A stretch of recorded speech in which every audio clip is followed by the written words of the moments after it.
มาน้องแกงดับลาบครอเลยเปิดปุ่นลงไปเลยนิดหน่อยใส่รายมันจะเผ็ด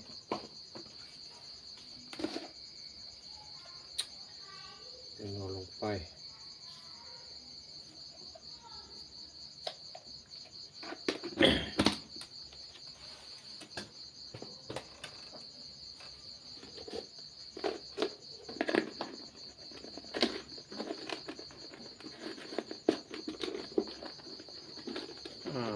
ดูสิเกลือลงไปใส่หน่อยเดี๋ยวมันเค็ม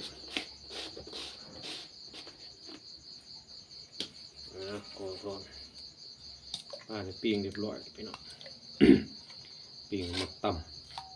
ำสูตรนี้จะใส่ปีเด้อสูตรนี้ปีลงไปสักก่อน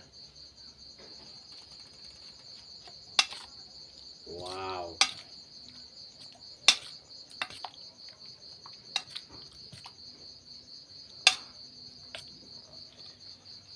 เยอะแยะมากมายพี่น้อง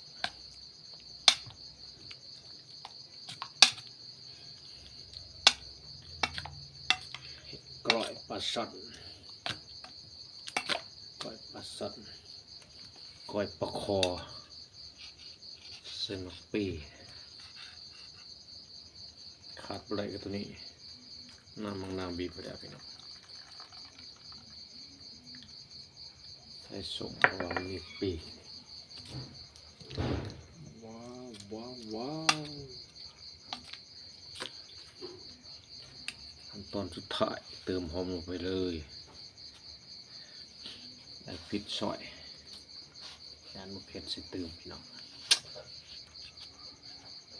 เมนูนี้รับรองว่าแซ่บแน่นอนหน้าตาสีสันสดใสจริง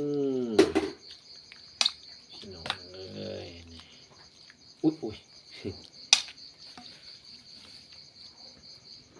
ดูมาชิมก่อน